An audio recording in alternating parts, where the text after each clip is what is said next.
looking at? The Trek Geeks Podcast Network is proud to have Fansets as its presenting sponsor. Fansets is the place for amazing pin collectibles with over 300 officially licensed Star Trek pins and new releases every month.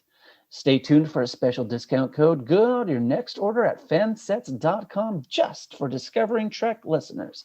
Fansets, our pins have character. Kasey and Sara here, and this is Discovering Trek Enterprise. Welcome to the First Frontier, everybody! Whoop, whoop, whoop. The two of us are infiltrating yet another episode of Enterprise. This is the first full series watch through for me, and it's a rewatch for Kasey. What a trooper. Today we are assessing the episode Shadows of Pajem. This episode traveled over the airways into your TV unit about 20 years ago on February 6th, 2002. If you haven't watched this episode yet, we can't give you another couple of decades. Y'all had time, as in a lot of time. So if you don't want to be spoiled, go fire up Paramount Plus, Netflix, or Amazon Prime and watch the episode, then come back here, stat, and join us chatting about Shadows of Pajem. That's it. We hope you have enjoyed our non-warning spoiler warning.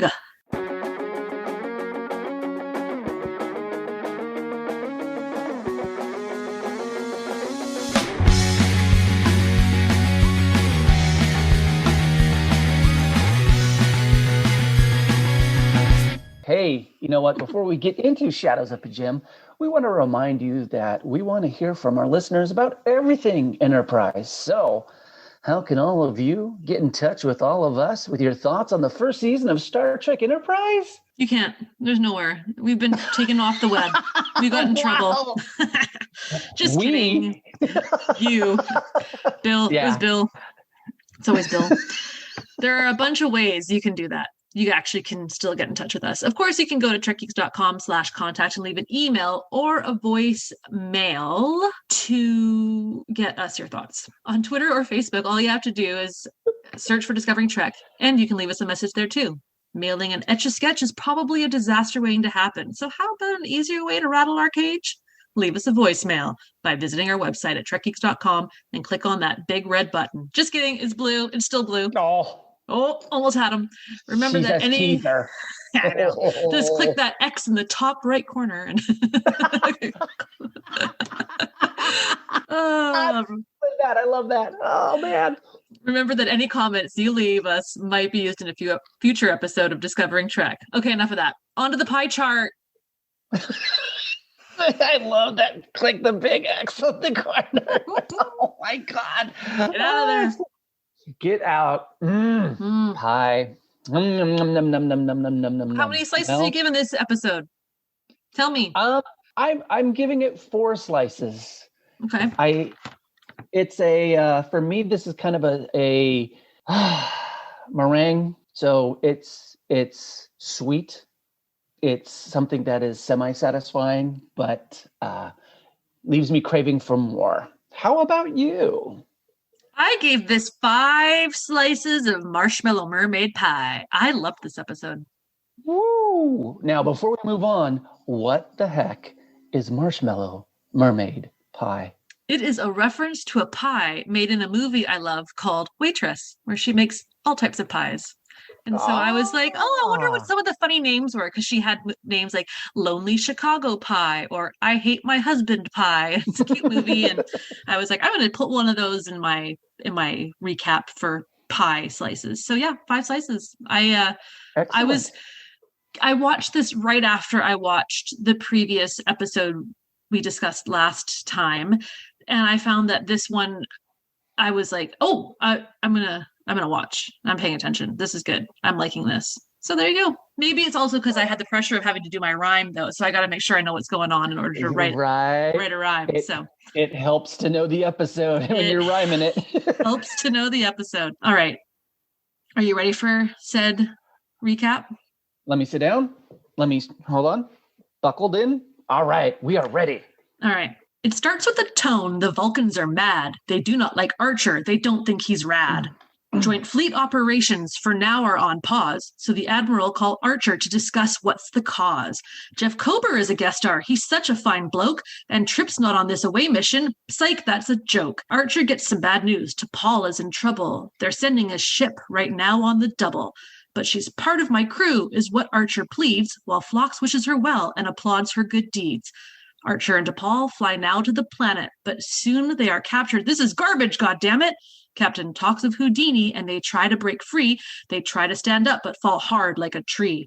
T'Pol tries to lie and make up a show, while Trip is so pissed for not being in the know. T'Pol's boobs fall into Archer, and I roll my eyes. That was so dumb. Am I right, all you guys? It gives Archer strength, and he does a back kick, but there were too many of them to get out real quick. The folks for T'Pol have showed up real early, and guess who's around? Andorians who are surly. Coombs is back, and he can't sleep a wink. It's because there's a debt to Archer, he thinks. The Andorians help with effort well thought, but before it's over, T'Pol does get shot. It's extensive, she's damaged, she can't leave the ship, but wasn't it really just a shot to the hip? Either way, Archer pleads, and it's likely she'll stay. She could chase after them, but can't leave sick bay. That is the episode. It sure was a blast. I hope that my poem didn't finish too fast. Holy moly, you are on fire. I swear. I think what we need to do is make a book out of all of these. And yours will be on the even pages, and all the odd pages of mine will just gently disappear because yours are fantastic. Holy shamuka. Thank you. I had fun with that one. That was great. Oh, holy cow. It was a great episode. It was easy to write, except for the boobs in the face. Oh, come on. We'll get there, but if I had a dime. That after that vocal eloquence, what are your thoughts on this episode, my friend? I was really happy to see the Andorians back. Jeffrey Coombs is great, and watching him is a treat. And so I am hungry for more of him. And I liked the way they brought him back and how they gave that character a bit of a, hey, guess what? We've seen him before. And we remembered something from a previous episode, and we're bringing it forward. Look at us, we did it. I love it. More of that. You know what I mean? Yes. And Jeff Kober is an actor who I absolutely love. So seeing him guest star as the bad guy there, I was just excited for that. He was on Sons of Anarchy, and he's done a bunch of stuff. Okay.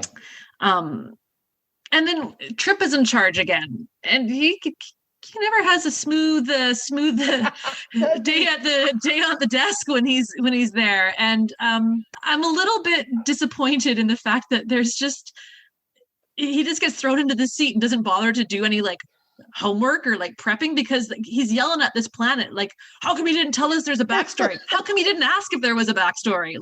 You kind of have a responsibility too to maybe ask some probing questions before just dropping in on but that's just me as somebody who does a very thorough job before I go to a meeting where I'm acting for the director or acting for the manager, right? Poor guy. It's pretty funny. Oh, his whole it's he's comfortable being an engineer. I don't think he's very comfortable being in the center chair. Just awkward. Just right? Awkward. Yeah, a little awkward. Okay.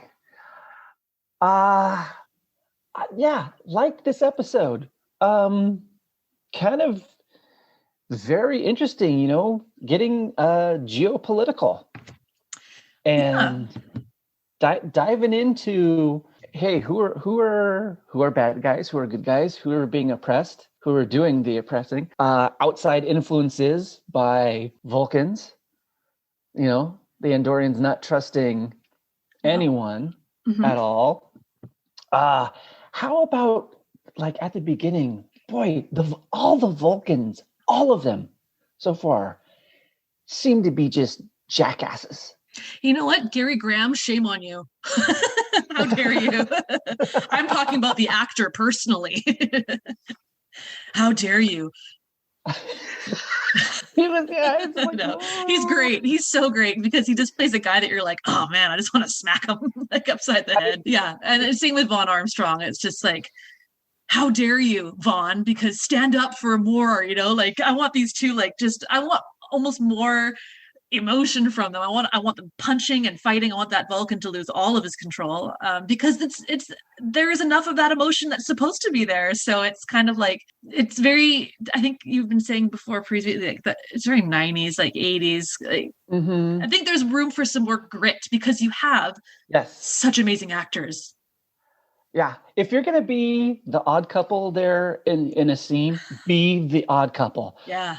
Throw some damn insults at each other and be like, I'm at my wit's end with you. Yeah. It's like, drink to the face. You guys are supposed to be logical. You're supposed to do this, but you're spying, you're hiding crap, and then you're crying about that you got caught and all that. And I'm like, oh, I know. It's good though. It's good though, because that's part of the frustration I think that I would feel in real life if I dealt with Vulcans. I'm not a very overly emotional person. I'm usually pretty under control, pretty level. But there's times when it warrants a strong reaction, and if you were dealing with people who didn't give you those moments, I would be like, come on, give me something. I'd be shaking them, like, just yell at me, be angry about this, be passionate about this. And they're just like, that is illogical. I'd be like, so is this fist to your face. Like, I'm done. I think you're emotional. I've seen you when you think we're done recording and you're crying in frustration from my rhyming. And I go, oh, she gonna kill me. These are lies, horrible lies. I never lie. I want everyone to infiltrate his Twitter right now, telling him to stop lying. Oh, use as many GIFs as you can find. I think that this was yet again another fabulous episode all about the growth of T'Pol. They should just change the show to Star Trek T'Pol, because she's getting more than anybody, which is, it is what it is. I'm not complaining. I like it. I think this was a great episode for her, and I think it was a great bonding again for her and Archer.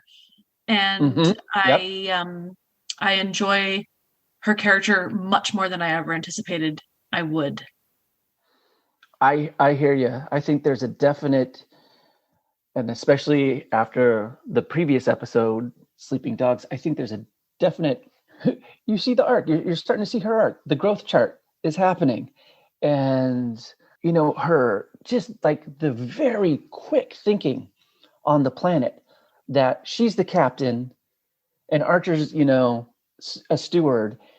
And, she's going to be out of there soon, but she's protecting him and going, that's being a member of the crew and not on some, hey, this is a temporary assignment. That I was like, oh, that sly dog, way to go. And I was just hoping Archer would just keep his stupid mouth shut and not blow the plan. Yeah. And I think it says a lot about Jolene's acting ability too, because even though her character is supposed to be, emotions in check, the facial, she's upset about having to leave. And she conveys that so well without saying it. And I wish there was more Jolene out there. Like, I haven't really explored much about some of her other acting credits, but she's so good in this. And I kind of have a bit of a hunger now to go looking to see what else she's done, because she's very, for what it feels to me like they tried to make her the bimbo, hot 7 of 9 Vulcan, perfect figure, tromping around in little outfits once in a while, sex pot. But it's like almost that her acting is so subtle and so good that it's like, I'm not going to be just a standing thing to look at. Like, she's got so much depth, and that's part of the writing, and that's a lot of her. And I think that she's so good in this role. And I'm so surprised by how much I love her, the character, and the actress's portrayal of it. I gotcha. Yeah. Yeah. There's, for a while I was like, oh, okay, there's the pretty face. That's the actor they're bringing in to get the 14-year-old boys to watch this show. Okay. And then like when scenes like when she and Archer are talking, and he's all, hey, they're coming to get you, being reassigned. She barely blinks at all. I mean, I was really looking, and it's like this, and I go, it was that, I hope, a conscious decision on her part of, I'm not going to give anything away. I'm going to keep the outside facade as much as possible. And I thought being even a little more stoic than normal, because like you said, there are issues, feelings, thoughts going on back there that she's like, I'm not letting this come out. I'm strong on here, but those mother effers, really? Yes. Okay. So I take the fall for crap that you all did, and you can't accept it. Yeah. And when she's talking with Phlox stealing more food, do not eat celery around that man, because it's gone. He just comes out, oh, thank you. But when they're talking, and once again, it's like she's saying, oh, I don't have a different assignment. And he's like, well, I thought you'd be promoted. And it's like, you've been here 6 months. No other Vulcan assigned to any type of Starfleet vessel has lasted, what I think he said, more than a few weeks. He's done 6 months. So there's something obviously different about this individual. Yeah. And let's be involved in that. Let's see that. Let's experience that growth. And then I start, and I mean, you nailed it on the head. I keep thinking, this show is not about Archer. This show is about T'Pol, really. And it's like, I think there might have been a nice little, hey, we'll give the execs what they want. Okay, if they want some white guy being the captain, okay, fine. He's this and stuff. But from what's happening lately, it's like, what we're really doing is we're really telling her story, not Archer's story. And that's much more intriguing to me. Okay, I can dig it. Well, and it makes perfect sense to me, because anybody coming into the show has had decades upon decades of Star Trek to watch, where it's always been the perspective of Starfleet. And so here we are at the birth of Starfleet. Why not get the perspective of somebody who's kind of been thrown into the mix and being like, oh, here, what are these ridiculous humans up to? I think it's great. Absolutely. And then, hey, Jeffrey Combs again. Love him. Love. And I was like, oh, just how couldn't there just have been more scenes with like him and T'Pol? Like, let's do that. Totally. I want to see that. I think the last scene of the episode should have been him falling asleep with a smile on his face, because he can finally sleep, because his debt has been paid or whatever. He is so ticked off and anxious that he owes a pink skin anything, and just goes, okay, enough. Yeah. Now, I know that you've been really strict with spoilers for me because you want me to enjoy, but I'm one of those people who sometimes I need spoilers to be inspired to actually want to keep watching this show. Please tell me we get more Jeffrey Combs. 100%. And would we get him throughout the series or just this season? Throughout the series. Yes, that's all I needed to know.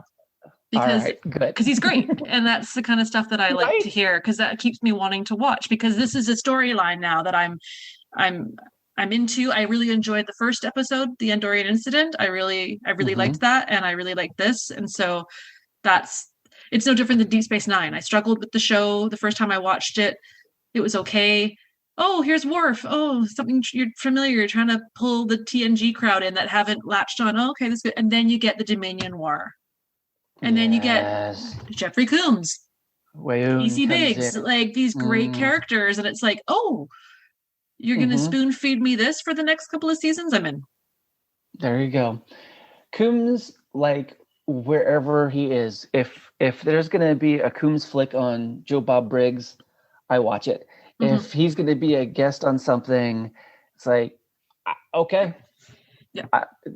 Absolutely. I will do that completely. So yes, you have You have things to look forward to. Yay. I'm not going to go any deeper than that, but I mean, this is a high pedestal, but it's like he can do no wrong and just milks every great opportunity out of the characters, that he's given. That's when I wonder, just another with, the passion of actors of yeah. Are you really into what you're doing? Are you there for the paycheck? Are you kind of into it, or are you just giving it all your all? In this episode, we're world building again. We're calling back on certain things. We are. He gets more character development than the series regular. So to fall, and then and I was fine with it. I was more than fine with that. Yeah. Completely. Like, we still haven't seen anything out of Mayweather in the last few episodes, except that he was like, oh, a siren's call. Like, that's it. Like, he's got nothing. And it's just making me mad. Yeah. They give him, like you're saying, that line, I was just, he's not a child. Okay. He's not Wesley. Stop treating him like Wesley. Right. This is a grown man. Another thing that I really liked for a television budget, it was kind of, that compound set. It allowed for some, pretty cool camera moves. For a civilization that has billions, we met, 4 or 5. Like, okay. The Vulcans coming down with their little commando group of 3. Which I was like, I found interesting. I was like, okay, but kind of a ambitious episode. I mean, that's a lot of makeups being done for aliens, and a new big set to use, and enough oomph or stuff for all of the actors to get involved in. And then, what do you think that plate of porridge, was that just cold oatmeal? Oatmeal? That they had to eat take after take? Ugh. Yeah. So gross. I felt like this could have almost been a 2-parter episode. I think it should have. Give it even more meat and potatoes. Yeah, with a really good cliffhanger, kind of a mid-season best of both worlds type thing. You could have had a lot of... Although that was a series. You could have had a lot of political stuff going on through the first episode. And then Coombs shows up right at the end of episode 1 of, I'm sick and tired of having a debt. I'm here. I'm going to help you get your captain and first officer, science officer, pardon me. And then, the second part is that would have, that could have been kind of cool. You know what else could have been kind of cool? Did you like that? No. She's shaking. Ladies and gentlemen, shaking the head no. So I'll never do. Oh, now she's giving me the thumbs down and one finger. I won't tell you which one it is. Oh, there. No, she's not. Oh, but Discovering Trek listeners, we are going to talk about Fansets right now because we want to thank our friends over at Fansets for being the exclusive sponsor on Discovering Trek. The Fansets crew are constantly working to put out the best product available and come up with new designs and product releases. There are more wonderful new products out right this very second. There's, of course, all the character pins, the cool Trek emoji pins, pins from all the Trek series, Delta pins in full-size and minis, Picard pins, and of course some amazing non-Trek items like Scooby-Doo, Zenoscope, Harry Potter character pins, and The Big Bang Theory. There are literally hundreds of pins and accessories for you at fansets.com, so right after listening to us, go to fansets.com, scroll along all the amazing pins offered, load up your cart, and enter the special code word Discovering Trek in all caps, no spaces, at checkout for an amazing 10% off your entire order. And hey, don't forget, if you're in the US and spend more than $30, you will also get free shipping. Fansets, Our pins have character, and we thank our friends at Fansets for being the presenting sponsor of the Trek Geeks Podcast Network. Classic. Hey. What's I that? smell something from the commissary. Oh, it's a big, super cheesy lasagna with ground beef seasoned with all your favorite spices. That sounds really good. Once again, note to self: eat much more before we record. All right. I want another breakfast. I'm ready for second breakfast. Are we having a Hobbit day today? Second breakfast with potatoes. Yes. What have you got for me? You've got lots of comments here. I'm just going to sit back and let you talk. Okay, my friend. So I watched this on Paramount Plus. Then I watched it on. I bought the Blu-rays. So there was a commentary track on this episode, and this episode was written by Phyllis Strong and Mike Sussman. Both of them had written for Voyager for a while, also then for Enterprise.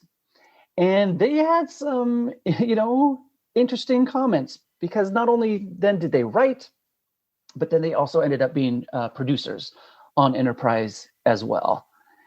So things that were very interesting. They talked about how 9/11 changed the show and threw it into a war footing.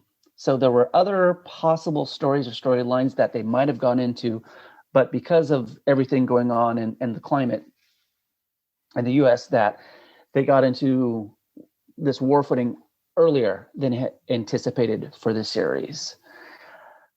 They were talking about how Trek addresses geopolitical events, and that they said that you start to see elements of that in this episode, and that those elements will run for a while. I'm not being specific so that I don't spoil anything for you, Masara.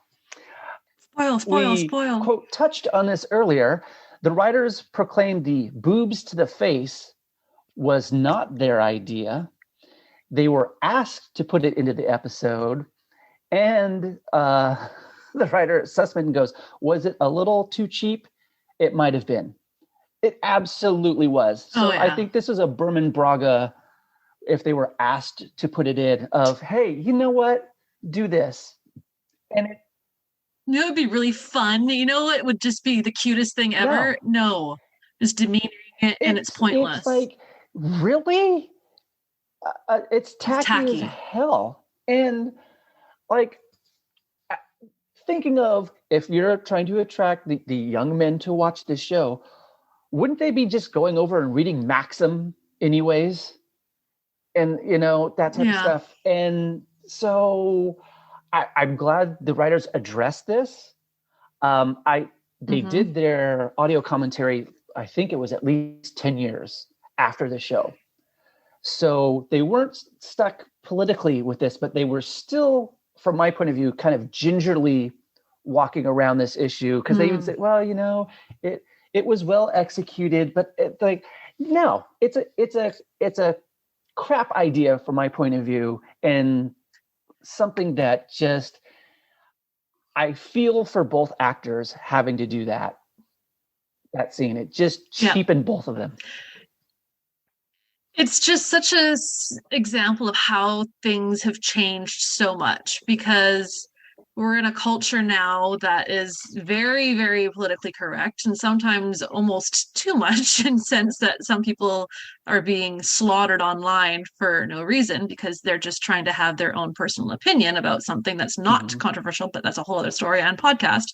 But it's things like these, and it's racist jokes, and it's racist stereotypes, and it's stuff that actors from the 80s and 90s are seeing now and like cringing, because they're like, oh man, like that would never fly today. There's so many shows that were made that jokes and things would just never happen. And that to me is an example of one, that unless you're doing a slapstick physical comedy show and this kind of stuff happens all the time, it's cheap. Yeah. I mean, I see it as demeaning. Two older white dudes who are in charge of a show.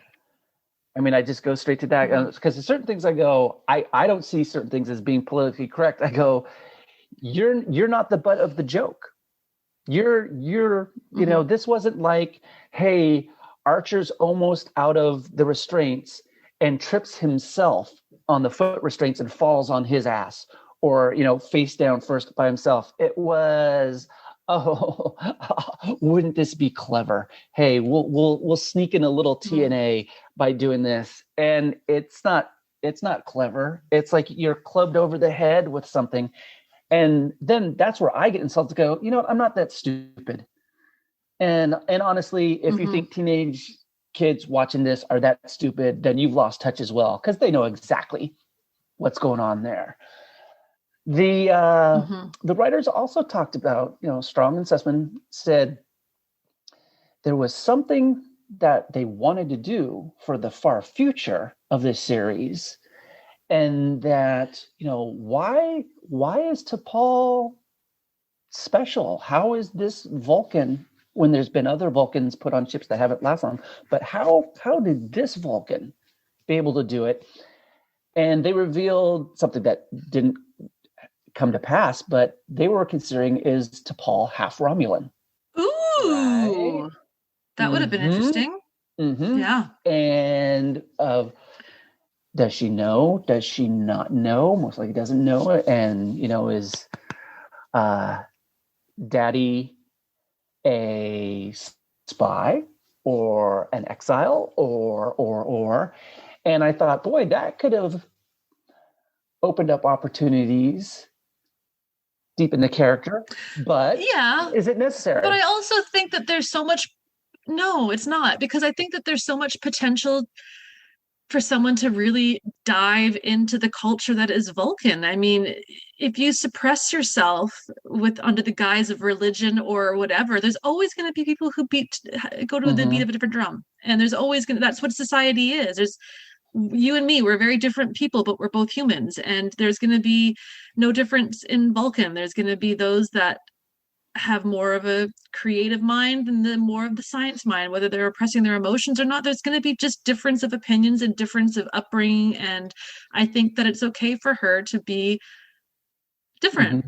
And I think that they should have played on that even more, or just, I don't know. The Vulcans are so interesting. I was never a big fan of the Vulcan characters. Like they're fine, but I was like other species so much more. Like I've always been like, I like the bad guys, I like the Borg, I like the Cardassians. I find them just really interesting. But there would be a lot of cool things to explore in a world that is like Vulcan, and the dangers that can come from it, and the history about how they used to be and how they've changed. Like it's got so much potential for a really good in-depth anthropology, psychology, all of it. Like just there's a ton of stuff. And oh boy, being set 100 years before TOS gives you a lot of leeway to where characters can be very much like they were in TOS or very different, and maybe even flip-flop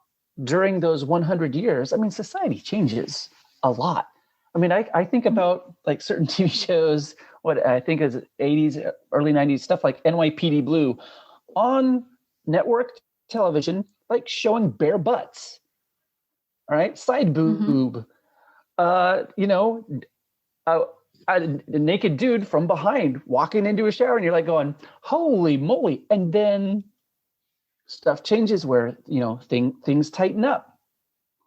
And it's like, oh, they don't show it. 100 years ago, it was the roaring 20s. Right? Isn't that bizarre? I mean, how different was the world 100 years ago? Massive. How different. Massive. And with the technological advancements we're making now, imagine then being in the future. So it's like, instead, there's not a window of 10 years or 5 years. It's like 2 years, 1 year, where things are just progressing like crazy. And there's gonna be huge change. 100 years from now, if the planet hasn't been blown up by our own stupidity, things are going to be unrecognizable. Oh yeah. It's nuts to think about what might happen and what's coming up. And that's when I go, boy, I hope after I die, there's some kind of way where I can see Yeah, see what the hell is Observe. going on. Popcorn. And it's like, okay, The movie I might not have a mouth or eyes or whatever, so the popcorn's just hitting my face, but of just to be able to see everything that's going on. And it was interesting to hear these writers that had come from Voyager. They weren't on Voyager the entire time. This goes back to the writer's room kind of being divided of people who had already written Trek and then bringing in people who are new to try different things. And the very different tonal changes that go on. And you can kind of really tell that things are written by different people and people that have different backgrounds of genres. So, interesting.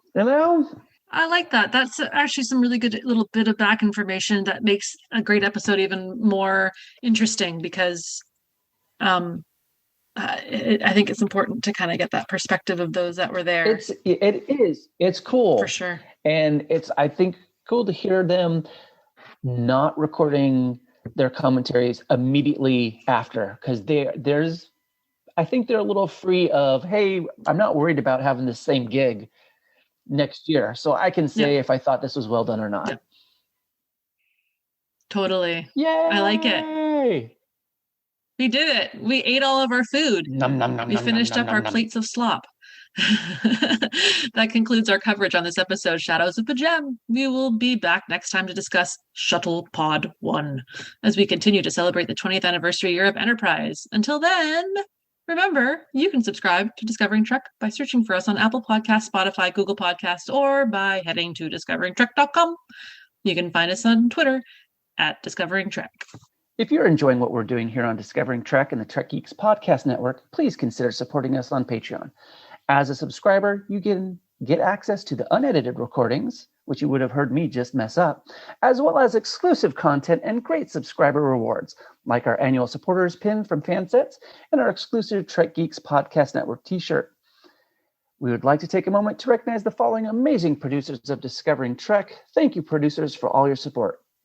And you are Mike Bovia, Chaz Bradshaw, Kyle Castillo, Peter Craig, Craig Ewing, Jackie and Chris Hackney, Kimberly Hartman, David Hood, Leon Marchand, Matt McGonigal, Jim McMahon, Darren Metcalf, Charlie Mulvey, Sean O'Halloran, Jamie Rogers, Chris Trabuzio, Ken Tripp, Christina Werther, and Jess Vashon. The senior producer of Discovering Trek is Jude Tapman. If you'd like to become a producer of Discovering Trek or get access to the raw audio for Discovering Trek so you can hear Kasey screw up, head over to patreon.com/trekgeeks for all the details. Because our debt, but not bar debt, is paid in full, who to be out. Music for Discovering Trek is provided by 5 Year Mission. They're writing an original song for each episode of Star Trek. Hear more of their music at 5yearmission.net. Discovering Trek is a production of Coconut Media Works. Executive producers Bill Smith and Dan Davidson.